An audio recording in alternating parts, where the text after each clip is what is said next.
Bonjour, j'espère que tout va bien, sinon j'espère que la parole de Dieu va te guérir. Cher ami, vous savez, parfois quand tu lis la Bible, tu vas te dire, mais pourquoi Dieu fait compliqué alors qu'il peut faire plus simple? Pourquoi Dieu nous parle en paraboles, en proverbes qui sont dans la plupart inaccessibles pour le commun des mortels? Pourquoi Dieu utilise un langage travaillé, un langage imagé pour nous parler? C'est compliqué. D'ailleurs, dans le texte d'aujourd'hui, dans la première lecture tirée du prophète Jérémie, Dieu demande à son prophète d'aller porter une ceinture en coton. Et il porte ça pendant des années, des jours et des jours, et il dit au Seigneur, mais c'est sale, j'ai envie de l'enlever. Le Seigneur dit, non, non, tu ne vas pas l'enlever, tu vas la garder sur toi. Et après longtemps encore, le Seigneur lui demande de le mettre dans un endroit sale.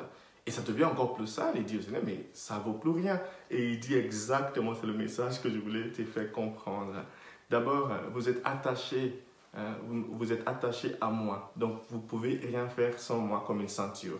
La deuxième chose, c'est que sans la personne qui porte la ceinture n'a pas grande valeur. La troisième chose aussi, Dieu a continué à expliquer ce que cela veut dire. Si vous vous éloignez de moi comme une ceinture qui s'éloigne de la personne qui la porte, vous devenez des choses avec peu de valeur. Et éventuellement, si vous vous mettez dans un endroit sale, vous allez devenir sale. Ainsi de suite. Finalement, Dieu parle à son prophète Jérémie à travers cette image. Et il a compris.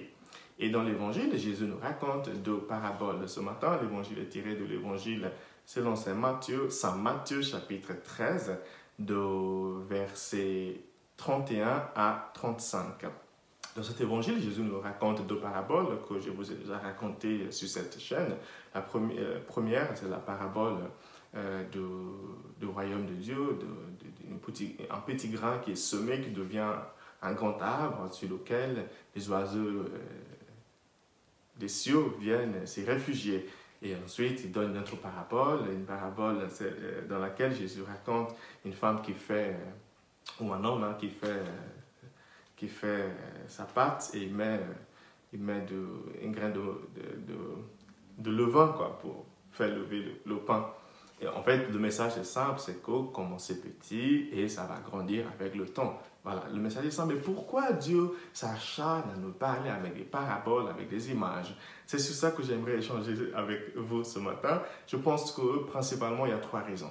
La première raison pour laquelle Dieu nous parle ainsi, c'est qu'une image est plus forte que des paroles. Une image frappe et ça reste beaucoup plus que des paroles. Donc Dieu voudrait que son message reste avec nous. Il ne veut pas juste nous parler pour parler. Il veut nous dire des choses qui vont nous faire du bien et des choses que nous allons garder. Donc quand tu parles aux gens avec des images, avec des illustrations, avec des références scientifiques, avec des citations, c'est que tu as envie que les gens comprennent davantage. C'est exactement la même chose avec Dieu. La deuxième chose, c'est que Dieu a beaucoup de respect pour nous. Dieu a énormément de respect pour ses enfants. Quand tu te mets à parler avec des images, avec des illustrations, avec des choses qui permettent aux gens de mieux comprendre, c'est que tu as mis du temps pour préparer ce que tu voulais dire. C'est exactement la même chose avec Dieu. Dieu met du temps pour construire des paraboles afin de pouvoir nous parler davantage. C'est que Dieu a beaucoup de respect pour nous. Il ne va pas juste nous dire des phrases n'importe comment. Il va travailler son langage par respect pour nous, pour que ça soit accessible et pour que ça reste. Vous voyez, la deuxième raison, c'est que Dieu a beaucoup de respect pour nous. Et la troisième raison, c'est ça que j'adore, c'est que Dieu a de l'humour. Bah oui, exactement. Dieu voudrait que nous rigolions de temps en temps. C'est-à-dire, quand Dieu nous parle avec... Vous savez, il y a des choses qui sont tellement difficiles à dire qu'il faut rigoler en les disant. En Afrique, on dit que si tu as envie de dire la vérité au roi, il faut te rincer la bouche avec de l'alcool ou de l'alcool. Tu fais comme si tu es ivre, tu as bu et du coup tu racontes la vérité au roi. Et après, si on t'attrape, tu dis non, non, c'est l'alcool, j'ai trop bu. Vous voyez, c'est un peu dans ce sens. Il y a des choses qui sont tellement difficiles à dire. Par exemple, quelqu'un qui est en train de se détruire, c'est très difficile de le lui dire.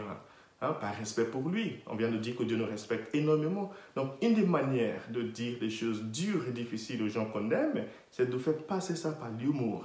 Et Dieu a beaucoup d'humour. Et si vous écoutez bien ces paraboles, à la fin, souvent, ça va te faire rire parce qu'il nous parle avec de l'humour. Regarde ce qu'il a fait avec Jérémie ce matin en lui disant, mets une ceinture et ne l'enlève pas pendant des jours et des jours. Et surtout, ne la lave pas.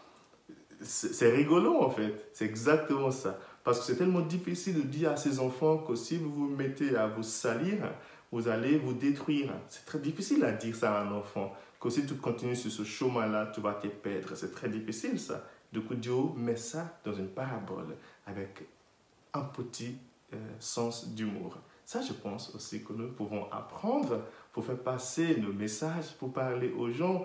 On n'a pas besoin de les agresser verbalement. On peut employer de l'humour pour faire passer notre message. Sinon, on peut perdre le beau message par manque de tact.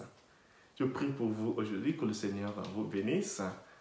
C'est lui qui est le Père, le Fils et le Saint-Esprit. Amen.